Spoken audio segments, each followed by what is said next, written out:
This video is not for whales and dolphins, it's for you because you are just like me. Average Duck Gamer here, and today I want to talk about the 3 new characters that we got the drip marketing for, and there's a whole bunch to talk about here. So first things first, let's just get straight into it. Yixuan looks very cool. It's going to be part of the Yunkai Summit, which is all 3 of the characters are going to be part of that Yunkai Summit faction, but everything is different about Yixuan in terms of the things that we've seen so far. Firstly, she has an extra little logo here, which is not something that we've seen before. It might be in reference to, she referred to herself as a mystic. It might be that. It could be also in reference to the dev stream referring to her as Void Hunter level, but not necessarily a Void Hunter. You'll note that this logo is different to the Void Hunter logo that Miyabi has on her drip marketing and on her agent profile now that she's in game.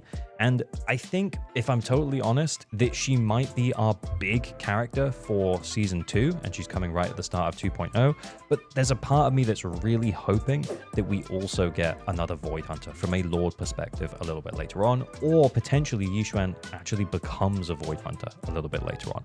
So yeah, normally characters don't have this logo. If we look at a different agent, I'll put one up on screen now, there's not normally an extra little logo. The only time that's happened before is with Miyabi, and now it's happening with Yixuan. So does this mean that Yixuan's going to be really good? Yeah, probably. Okay, but let's move on and talk about more stuff as well. So she does have like this new element, it looks like. Now, it doesn't look too close to any of the existing element types, but I think a lot of the working theories at the moment is that it's most similar in terms of the way it looks to Ether.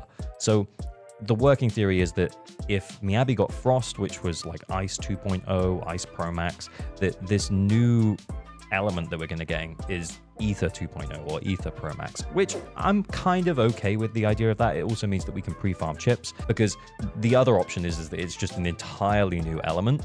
And that sounds very interesting, but it just means that it's going to be really hard to get her to work with existing characters. And we'll talk more about that in just a moment. But first things first, let's also talk about the new agent type that she has here. So this would be a new agent type, and I've seen some rumors floating around about different names for it, so I'm not going to call it anything because we don't know for sure what this is yet. But it's a new agent type, and I think the big implication here for me is this means that we won't be able to pre-farm at the end of 1.7 for her upgrade chips, so that's a little bit frustrating. But obviously, if you do actually pull for her, then, you know, you can just dedicate the first week or two to getting all of the stuff that you might need for her.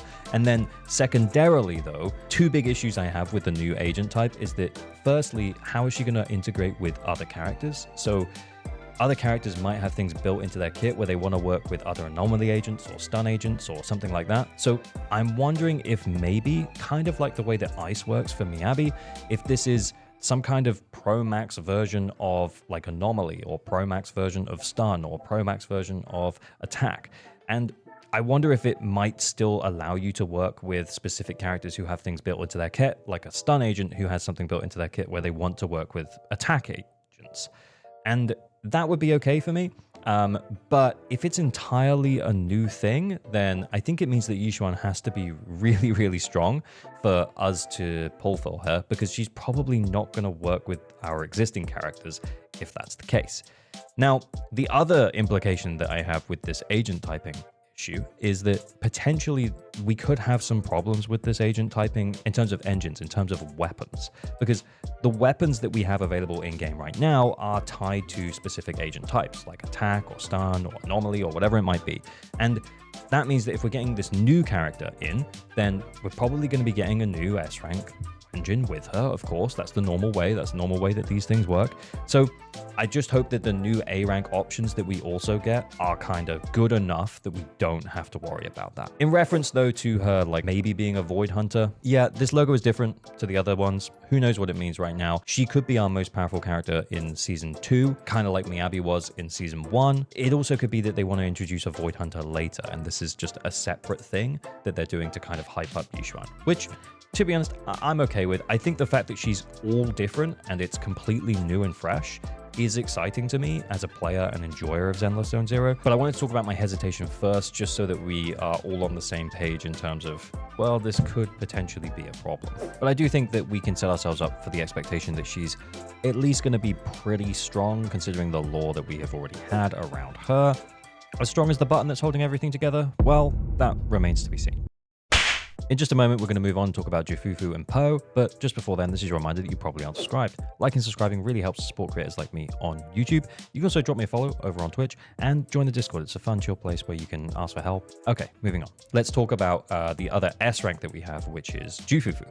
So Jufufu is shaping up to be a fire stun agent, and she's an S rank because she's moving in her image, and we'll talk about that a little bit more when we talk about Kung Fu Panda in just a moment. But Jufufu is a bit easier to understand what she actually does. She's a fire stun agent, and the important thing for me to think about here is that is there a chance that Jufufu is going to work really, really well with Yixuan?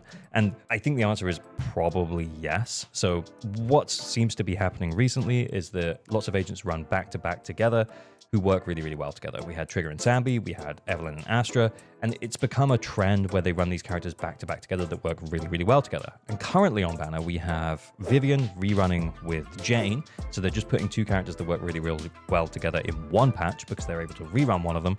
And then in the second half of 1.7, we're going to have Hugo with Lighter. And again, it's putting two characters that are going to work really, really well together in one patch. Now, in terms of the conversation around Jufufu versus Lighter, now Lighter is running in the second half of 1.7, and I guess the big question mark here is going to be like, well, if you are thinking about picking up Lighter, should you wait and get more information on Jufufu? And the answer is, well, yeah. But if we're thinking about Lighter and what he provides to the team, he buffs the living heck out of fire and ice damage. And it's unlikely that she buffs those elements in the same ways. Now, as much as she is a fire stun agent, Zenless Zero has done a pretty good job so far of always making sure that the characters are different enough to warrant pulling, agents who are in the same kind of category. If you pull Chingy as an electric stun agent, she massively buffs the stun window. If you also pull Trigger, she provides a stun buff like pretty much all of the time, and she works from an off-field perspective. So they can be run in very, very different ways. So my thoughts is that Jufufu will be different enough to Lighter to warrant pulling both of them.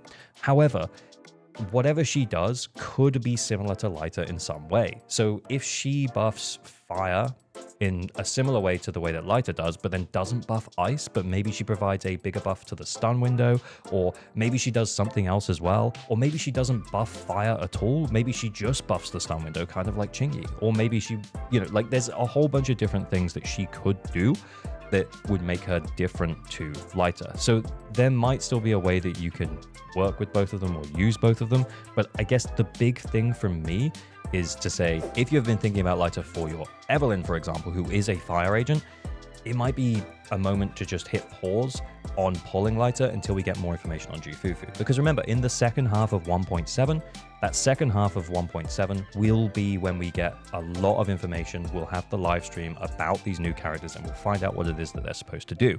Sure, we won't have confirmed kit and scaling at that time, but it will give us an indication as to whether or not you should pull for Lighter before he disappears for your Evelyn, or whether or not it might be worth waiting for Jufufu. And lastly then, let's talk about Pan Yinhu. So Pan Yinhu is an A-rank physical defense agent, and I imagine he'll be more similar to Seth and Caesar in terms of power. He probably won't make you invincible, but he'll provide a solid shield, I guess, because he's a defense agent, and maybe some specific buffs, which could be across the team as opposed to a single ally like Seth. It's good to see more A-ranks. I'm glad that we're going to be able to run an entire Yunkai Summit team very early on in Season 2, but whether they will actually work all together, I don't know. But I'm getting a little bit sick of these two-person factions, the Stars of Lyra, the Mockingbird. I like the idea of running this three-person team. Now, whether or not they actually all do work together, as we said, I'm not sure, but it would be nice to see. I wonder if maybe specifically they might go down the route, because it feels like these agents are not necessarily super connected. So, the fire stun, the physical defense, and then whatever the new thing that Yixuan is, they don't necessarily seem connected. So it's either A, the Yixuan is that connecting piece that kind of connects them, or B, that they're not necessarily been designed to work together, which, if I'm honest, that would kind of surprise me a little bit. So I'm kind of expecting to see Yixuan be a little bit of a connecting piece for these two other agents. And remember, in the Season 2 trailer, we did see that additional member of Yunkai Summit, or at least she was in the Yunkai Summit clothing, that might mean that they might very well be the connecting piece. Anyway, I guess there's a whole bunch of stuff to consider here. I think Jufufu gives lighter rerun pullers some second thought potentially, so let's wait for the more information on there. Yixuan, everything is new, so it's kind of hard to say how powerful we think that is, but the fact that she has that extra little logo, she might be our, you know, kind of most important lore character from season 2. And then obviously Kung Fu Panda is a panda, and that's sick. But anyway, that's enough out of me. I guess, what are you guys most excited for? What are we looking forward to with these new characters? Let me know in the comments down below. Thank you so much for watching. As always, remember to like and subscribe for better than average luck on all your pulls. Pour responsibly, stay weird. Bye, bye, bye, bye, bye, bye, bye, bye.